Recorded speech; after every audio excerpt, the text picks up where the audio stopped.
നമസ്കാരം പ്രിയപ്പെട്ടവരെ. ഈ ഓപ്പറേഷൻ തൂഫാൻ വന്നതോടി ഈ ലഹരി അടിക്കുന്ന വേട്ടാവളിയന്മാർക്കൊക്കെ വല്ലാതെ ഹാലളായിരിക്കുക. കാരണം മുക്കിനും മൂലയിലും ഒക്കെ കയറി ഓപ്പറേഷൻ തൂഫാൻ തകർത്ത് വാരിക്കൊണ്ടിരിക്കുകയാണ്.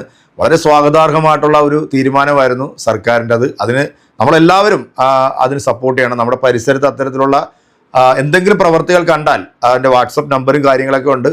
നിങ്ങളെല്ലാവരും അത് അറിയിക്കേണ്ടിടത്ത് കൃത്യമായിട്ട് അറിയിക്കണം. അത് അറിയിച്ചില്ല എന്നുണ്ടെങ്കിൽ വളർന്നു വരുന്ന നമ്മുടെ മക്കൾ, നമ്മുടെ തലമുറ അതില്ലാണ്ടാകും. ഈ ഒരു സംഭവം നമ്മുടെ ചെകുത്താൻ കഴിഞ്ഞ ദിവസം ഒരു വീഡിയോ, ഒരു പബ്ലിക് റെസ്പോൺസ്, ഒരു സഹോദരി അടുത്ത് പോയിട്ട് ചോദിക്കുന്ന ഒരു ചോദ്യമുണ്ട്. ഈ ഓപ്പറേഷൻ തൂഫാൻ കൊണ്ട് എന്ത് നേട്ടമാണ് ഉണ്ടായെന്നുള്ളത്. സത്യത്തിൽ ഇവനിപ്പോൾ മറ്റേ പഴയതുപോലെ സാധനം കിട്ടുന്നില്ല എന്നാണ് എനിക്ക് തോന്നുന്നത്. കാരണം ഓരോരുത്തരെ ഓടിച്ചിട്ട് പൊക്കിക്കൊണ്ടിരിക്കുകയാണല്ലോ. ഈ കുറഞ്ഞ കാലയളവിൽ തന്നെ ഏതാണ്ട് 5000-ന് മുകളിൽ ആളുകളെ കണ്ടാണ് പിടിച്ചിരിക്കുന്നത്. കോടിക്കണക്കിന് രൂപയുടെ മയക്കുമരുന്നുകളാണ് പിടിച്ചെടുത്തിരിക്കുന്നത്. കിട്ടാതെ വന്നതുകൊണ്ട് ഇവനിപ്പോൾ ഒരു സംഭവമായിട്ട് ഇറങ്ങിയിട്ടുണ്ട്. നമുക്ക് എന്തായാലും ആ വീഡിയോ ഒന്ന് കണ്ടിട്ട് നമുക്കിതിന് മറുപടി കൊടുക്കാം. അതെ, ഈ ഓപ്പറേഷൻ തൂഫാൻ എന്ന് പറഞ്ഞ ഡ്രഗ്സിനെതിരായിട്ടൊക്കെ ഗവൺമെന്റ് ഇപ്പൊ ഭയങ്കര എന്തൊക്കെയോ പോലീസ് പിടുത്തമൊക്കെ നടക്കുന്നുണ്ട്. അതിനെപ്പറ്റി എന്താ അഭിപ്രായം?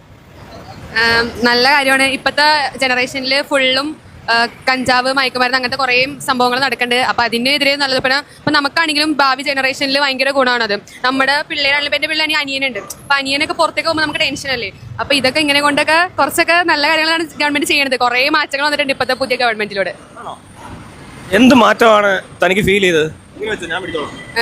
മെയിൻ ഫ്രീ KSRTC യാത്ര കുറേ യൂസ്ഫുൾ ആണ്. എത്ര പൈസ നമുക്ക് കുറച്ചിട്ടുണ്ട്. ഇപ്പം എവിടെ പോണെങ്കിലും KSRTC നോക്കി അല്ല ഞാൻ പറഞ്ഞത്. ഇപ്പൊ ഈ ഡ്രഗ്സിന്റെ ഈ ഇങ്ങനെ നടക്കുന്നില്ലേ, എപ്പോഴും ചെക്കിംഗ് ഉണ്ടാവണ്ട. ഇതിപ്പോ പ്രത്യേകിച്ച് ഒരു സമയത്ത് മാത്രം ഉണ്ടാവുന്ന സാധനം അല്ലല്ലോ ഇത്.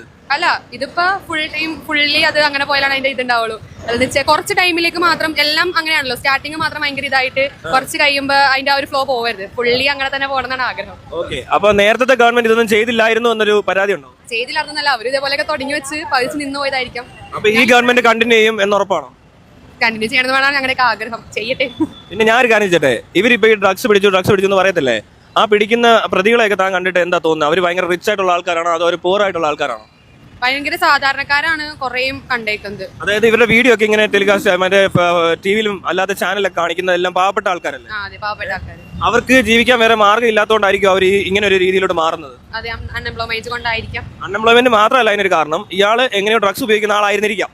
അത് കഴിഞ്ഞിട്ട് ഇയാൾക്ക് ഡ്രഗ്സ് അടിക്കാൻ പൈസ ഇല്ലാതായി കാണും. കാരണം അത് കഴിഞ്ഞ് ജോലി ചെയ്യാൻ പറ്റാത്തൊരവസ്ഥയൊക്കെ ഉണ്ടാവും.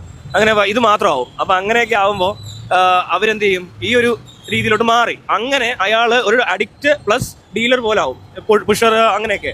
അപ്പൊ അങ്ങനെ ആയ ഒരാളെ ഇവരിങ്ങനെ പിടിക്കുമ്പോ ഈ വീഡിയോ എടുത്തിടുന്നത് ശരിയാണോ? അല്ല, അത് വളരെ മോശമായ അഭിപ്രായമാണ് എനിക്കതിൽ. കാരണം അവര് ഒരു നിവൃത്തിയില്ലാത്തവരല്ലേ, അവർക്ക് അങ്ങനെ അവിടെ പെട്ട അവര് ഒരു വ്യക്തിമാണ് ശരിക്കും അല്ലേ? ഇത് ഈ പറയുന്ന ഒരു വ്യക്തി ഈ നാട്ടിൽ ജനിച്ചു വളർന്ന് നമ്മളെ പോലൊക്കെ തന്നെ ഇവിടെ ജീവിക്കുന്ന ഒരു മനുഷ്യനായിരുന്നു. അയാളുടെ കയ്യിൽ എങ്ങനെയോ ഈ സാഹചര്യത്തിന്റെ സമ്മർദ്ദം മൂലമോ അവരുടെ അവൈലബിലിറ്റി ഉണ്ടായത് കൊണ്ട് അയാൾ അടിച്ച്, അല്ല ഇയാൾക്ക് ഒരു ടെൻഡൻസി ഉള്ള ആളായിരിക്കും. അയാൾ ചിലപ്പോൾ സൈക്യാട്രിക് ഡിസോർഡേഴ്സോ അല്ല എന്തെങ്കിലും സൈക്കോളജിക്കൽ ഇഷ്യൂ ഉള്ളപ്പോഴായിരിക്കാം ചിലപ്പോൾ ഇങ്ങനെ ഒരു സാധനം അയാൾ സ്റ്റാർട്ട് ചെയ്യുന്നത്. അത് അവിടെ എത്താനുണ്ടായ കാരണക്കാർ ശരിക്കും ആരാ? നമ്മളൊക്കെ തന്നെ. അവർക്ക് ജോലി വേണം. നമുക്ക് ജോലി ഉണ്ടെങ്കിൽ നമുക്ക് വേറെ ഒരാളുടെ ഇതിലോ ഇപ്പൊ ഡ്രഗ്സിന്റെ ഇതിലൊന്നും പോകേണ്ട ആവശ്യമില്ല. ഇപ്പൊ യൂസിങ് ഓക്കെ, അത് കുഴപ്പമില്ല, നമ്മുടെ പൈസ ഉള്ളപ്പോൾ നമ്മൾ വാങ്ങിച്ച് യൂസ് ചെയ്യുന്നത്. പക്ഷെ സെയിം സംഭവം തന്നെ നമുക്ക് ഒന്നും പൈസ ഇല്ലാണ്ടാവുമ്പോഴാണ് ഈ സെയിം സാധനം നമ്മൾ പൈസ ഉണ്ടെങ്കിലും ഒരു പ്രശ്നമുണ്ട്. ഒരുപാട് യൂസ് ചെയ്ത് അയാൾക്ക് എന്തെങ്കിലും പ്രശ്നമായാൽ അതിന് പൈസ ഉള്ള ഒത്തിരി വീട്ടിലെ പിള്ളേർക്ക് ഇങ്ങനെ അബദ്ധമൊക്കെ പറ്റിയിട്ടുണ്ട്. അപ്പൊ ഞാനെന്നൊരു കാര്യം പറഞ്ഞാൽ തനിക്ക് അതിനകത്ത് ഓക്കെ ആണോ നോക്കണേ. അതായത് നമ്മൾ ഈ ഒരാളെ പിടിച്ച് കഴിഞ്ഞാൽ കേസ് ഫയൽ ക്രൈം ആയതുകൊണ്ട് രജിസ്റ്റർ ചെയ്യണം. പക്ഷേ ഈ പറഞ്ഞ ആളുകളെല്ലാം ഇച്ചിരി പ്രശ്നമുള്ളവരായിരിക്കും. സൈക്കാട്രിക് ആയിരിക്കും ഇവരുടെ പ്രശ്നം. ഇവർക്ക് ട്രീറ്റ്മെന്റോ കൗൺസിലിംഗോ ഒന്നും കൊടുക്കാതെ ഇവരെ പുറത്തോട്ട് എടുക്കുന്നത് ശരിയല്ലല്ലോ. അങ്ങനെ സാധനം വേണോന്നുള്ളൊരു അഭിപ്രായം.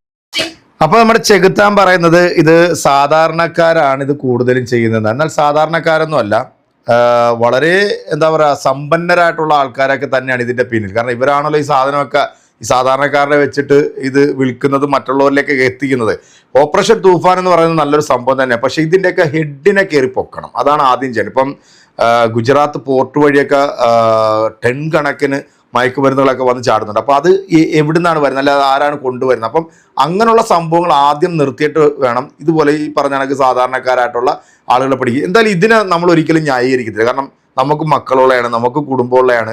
ഇതൊക്കെ അടിച്ചു കഴിഞ്ഞാൽ അമ്മ ആരാണ്, പെങ്ങന്മാരാരാണെന്ന് ഒന്നും തിരിച്ചറിയാൻ പറ്റത്തില്ല. ചെകുത്താൻ്റെ ഈ ഒരു കണ്ടന്റ് നിങ്ങൾക്ക് ഇഷ്ടപ്പെട്ട് കാണുമെന്ന് എനിക്ക് തോന്നുന്നു. കാരണം ഇവൻ ഇനിയിപ്പോൾ അടിക്കാൻ കിട്ടാഞ്ഞിട്ടാണോ, അതിൻ്റെ ഫ്രസ്ട്രേഷൻ കൊണ്ടാണോ, അല്ലെങ്കിൽ പോലീസുകാർ ഇത് പിടിക്കുന്നതുകൊണ്ടാണോ എന്നൊന്നും അറിയില്ല. ഈ വീഡിയോ കണ്ട എൻ്റെ പ്രിയപ്പെട്ട പ്രേക്ഷകരായിട്ടുള്ള നിങ്ങൾക്ക് ഇതിന് കൃത്യമായിട്ട് കമൻറ്റുകൾ ചെയ്യാം. അടുത്തൊരു വീഡിയോയിൽ വീണ്ടും കാണാം. അതിലേക്ക് എല്ലാവർക്കും